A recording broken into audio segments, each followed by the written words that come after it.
Hello. In this video, I'm going to show you how to replace the LCD display panel in this Compaq Presario V5000 laptop.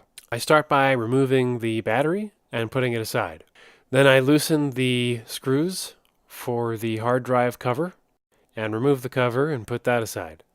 Then I remove just one screw for the RAM and wireless module cover, and then that pops off, and I put it aside. Then I slide the hard drive out of its connector, and you should wiggle it a little so that it doesn't move so violently like I show here. Then it just comes right out and I can put that aside. Then I carefully remove the antenna cables for the wireless module. At this point, the wireless module will pop out just like a dual inline memory module. And then you can put it aside.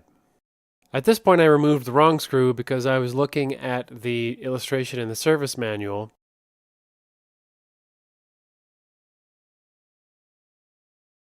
And that screw will not let the drive come free no matter how hard you try. So what you want to do is remove the screw that's closest to the drive itself.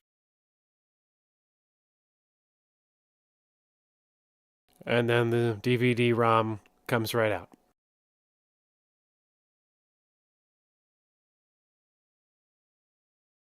In case you have anything in the DVD-ROM and you want to remove it, you can use a paper clip to open up the tray.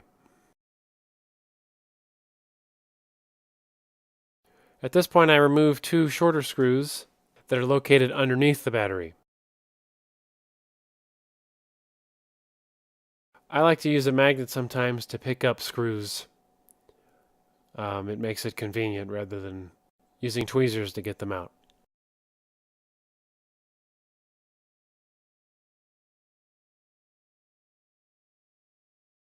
At this point, you can remove the switch cover, and you'll find notches behind the F1, F5, F11, and insert keys. There's one between F11 and the insert key that looks like it's a notch, but you actually don't want to use that one because there's not enough room to get your tool inside.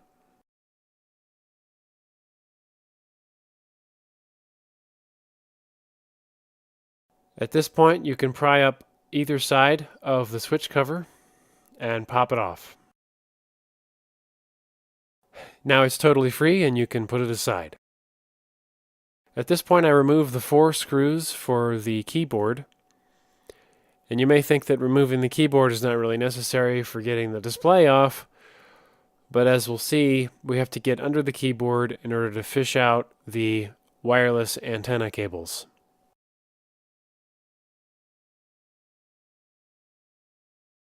You can remove the keyboard cable by first sliding out the retainer in the zero insertion force connector, and then the keyboard comes straight out.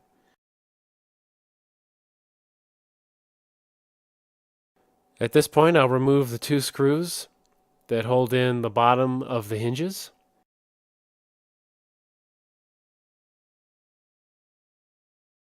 And then you can begin to remove the display cable from the case.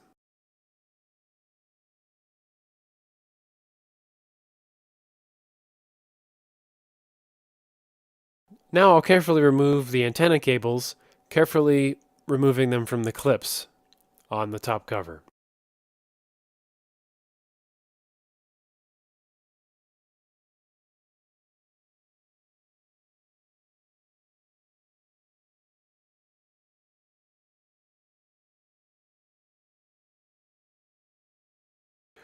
Now I'll remove the four screws that are on the top of the hinges.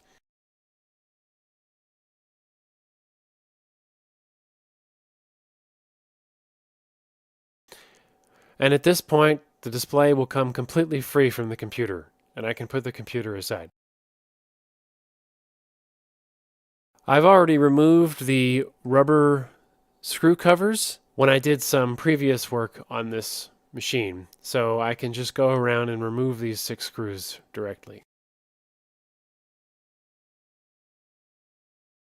At this point, you want to use this guitar pick shaped tool in order to go around the bezel and pry it open and pry it off.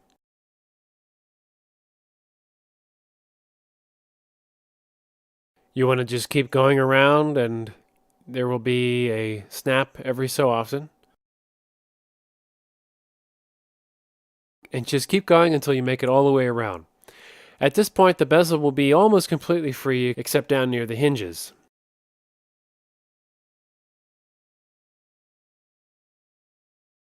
And you can see I can carefully pry it the rest of the way off. And then put it aside.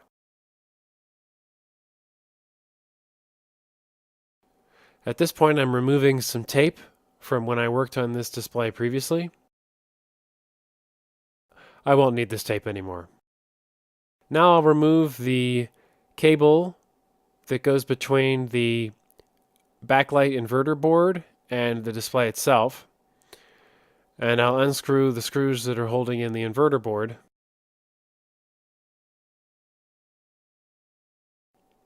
And then I can remove the inverter board.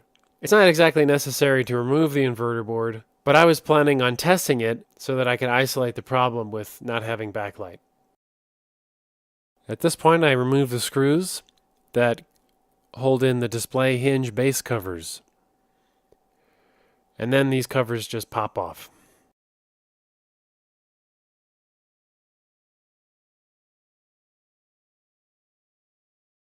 Now there are two more screws that hold in the hinges to the bottom of the display cover.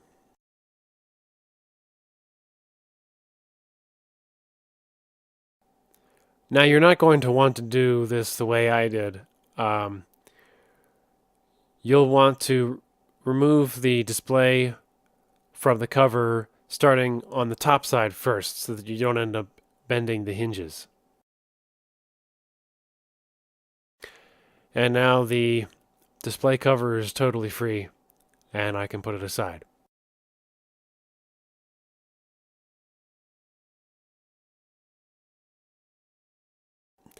Now I'll go around and remove the 8 screws that hold the hinges to the display, and you'll find 4 of these screws on each side.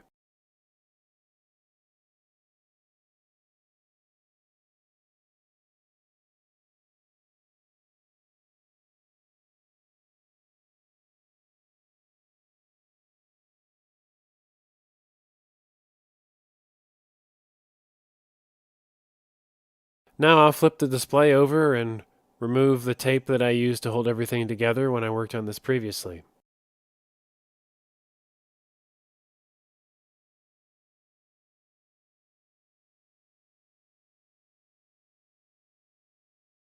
Now the cable is normally held in with tape, so you will also have this tape to remove.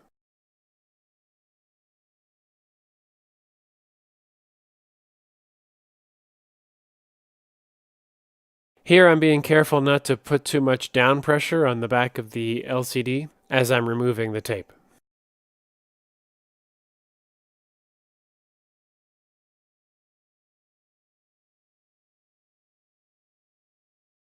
Now the display is completely disassembled, and I replace it with the new one. And you can see the markings are slightly different. The first thing you want to do is install the cable, and you want to be careful not to put too much pressure on the top side of the LCD panel because some delicate cables go through there.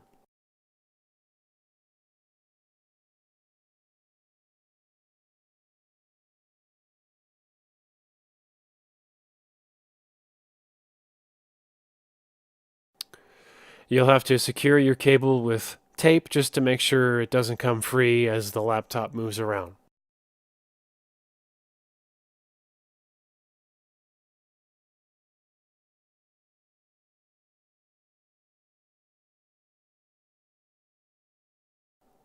Now I'll use a little bit more tape to hold the cable down just to keep things from moving around. And this is just to keep everything nice and solid. Now don't forget to flip the display over because you want the image facing up at this point. If your display has a protective cover, make sure that you don't catch the tab to remove that protective cover in between the hinges.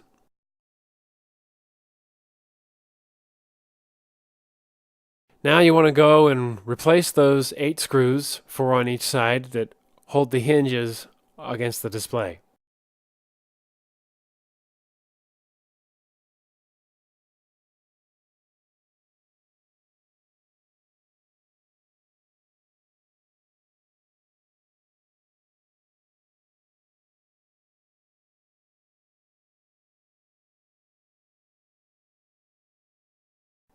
Now I'll go around one more time and make sure all the screws are torqued down. So I don't torque the screws all the way the first time I go around, because sometimes the screws don't line up if the hinges aren't in quite the right place. So the last thing I'll do is go around and make sure all the screws are tight. At this point, you can take the display panel and hinges and put them in the display cover. Now notice here how I put the bottom in first and get the hinges lined up with the small studs on the display cover, and then I put the top down into place. This means that when I removed the display from the cover, that I should have removed the top first and then the bottom, so that it would have come out more freely. Now I'll reconnect the cables to the inverter board.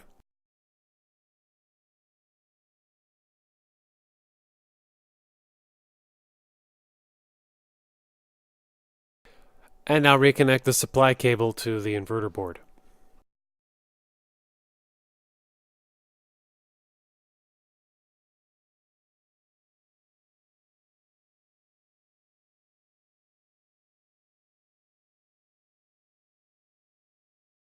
At this point, I need to fasten the inverter board back down into the cover, and I'll do that with these shorter screws.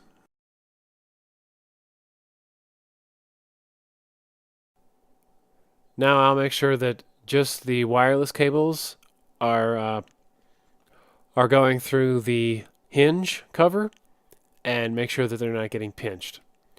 The hinge cover snaps in, and then I secure it down with a screw. And I'll do the same for the display cable.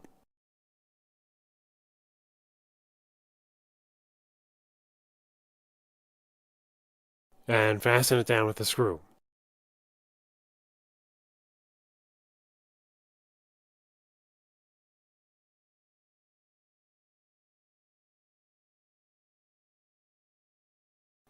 Now I want to keep these high voltage inverter cables out of the way so that they don't get pinched when I put the bezel on, so I will secure them with a piece of tape.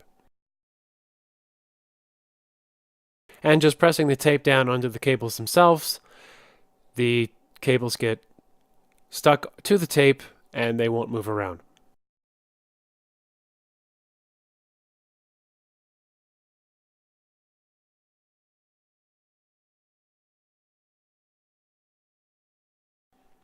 At this point, I want to test the display before I continue reassembling the computer. So I'll bring the computer back into the picture.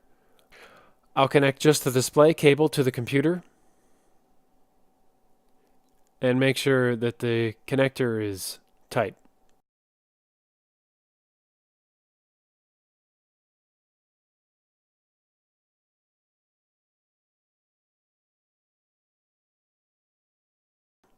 Then I'll connect the power supply, cross my fingers, and push the power button by hand.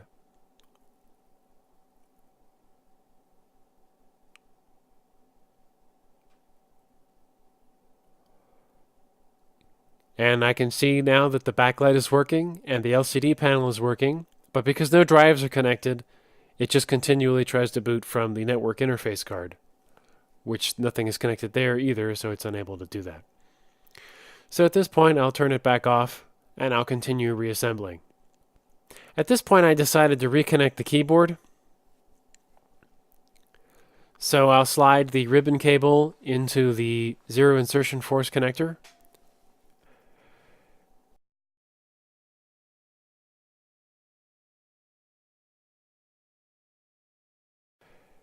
And I'll move the retainer into place, fastening the cable.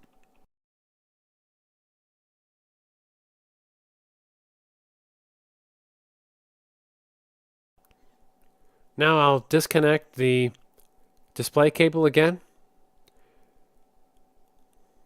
just so that the computer is free and I can move it out of the way.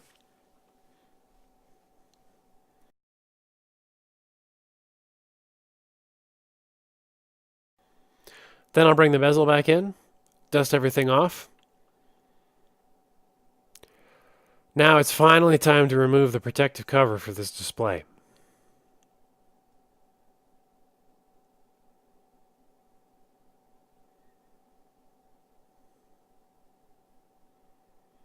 And I can bring the bezel back in and put it in the reverse way that we took it out, hinges first.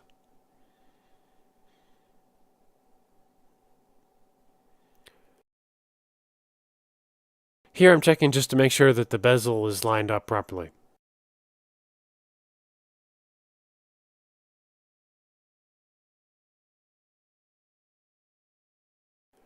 And then I can go around and just pop the display bezel into place.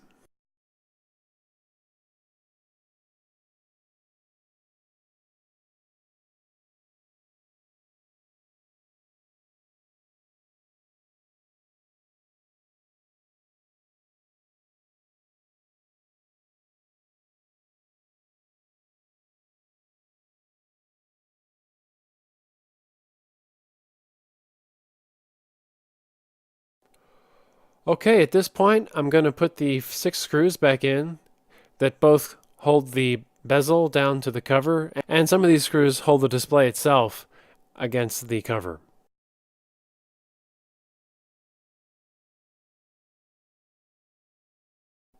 Now I'll bring the computer back in.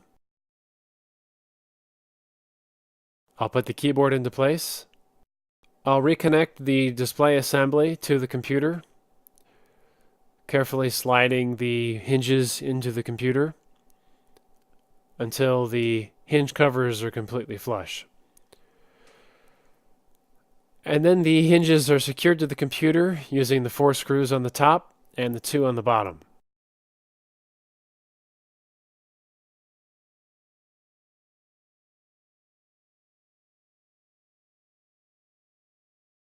I go over one more time and make sure they're torqued down. At this point I decided to reconnect the display cable. So I start by fishing the cable back through the clips in the top cover.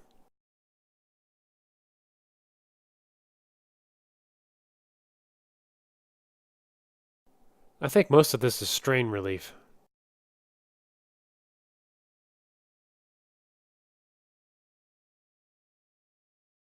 And then I reconnect the display cable into the connector.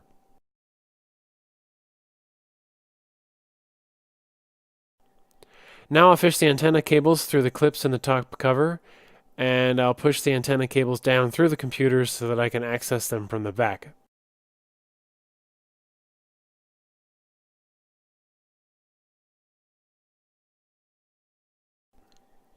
Now it's finally time to put those 4 screws into the keyboard to hold it in place.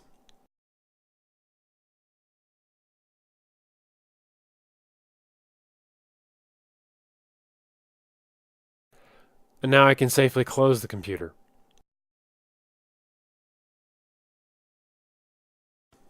On the back now it's time to put those 2 longer screws back in that hold the hinges down to the case.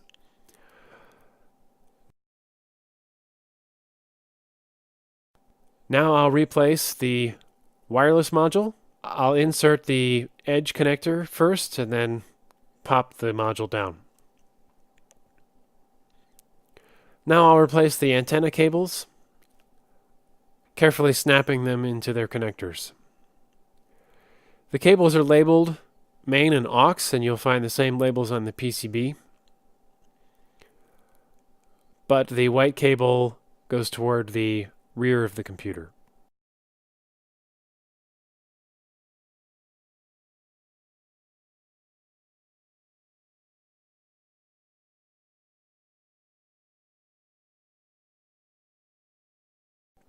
Now I can replace the switch cover, and you want to put it on the back first and snap it down.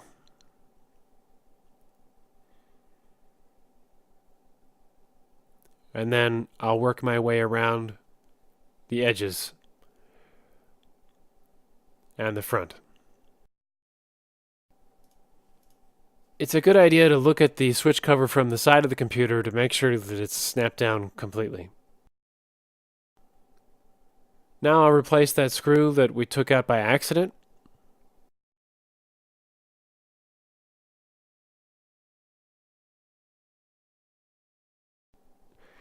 And then I'll put the hard drive back in, carefully sliding it into the connector.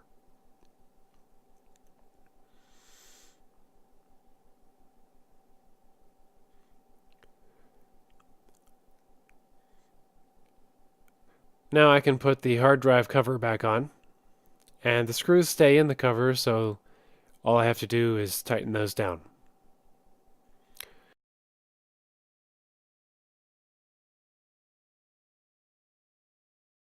Now I'll put the CD-ROM drive back in. I had to remove this because I needed to glue the cover back onto the drive itself. You may have noticed earlier in the video that the cover was coming off on one side.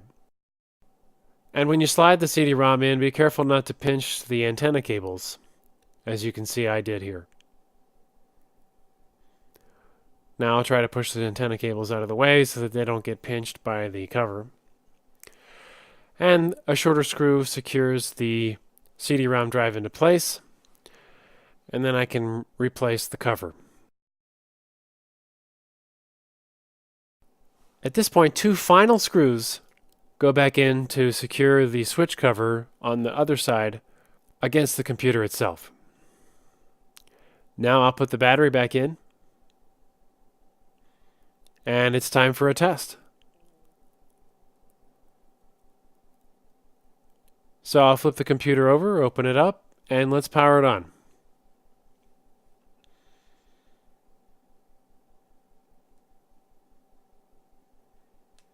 This is an old Windows XP machine.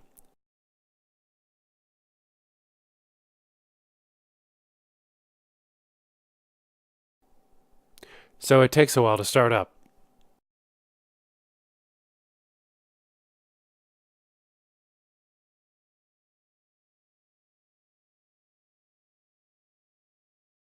I decided to play this clip back in real time so that you can see I don't have any tricks up my sleeve, and the display is working consistently. Here I'm checking that the CD-ROM tray opens and I didn't accidentally glue it shut when I repaired the cover. And we've booted up to a desktop.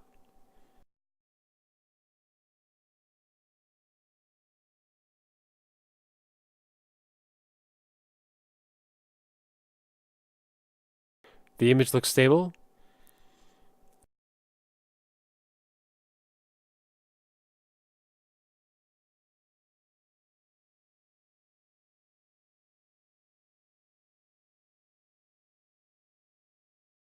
Here I'll make sure I can change the brightness, and that seems to be working fine.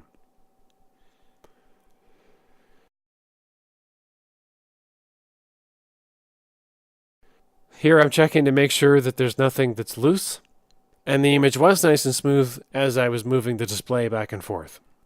Alright, that's it. If you have one of these old machines, I hope you found this useful, and thanks for watching.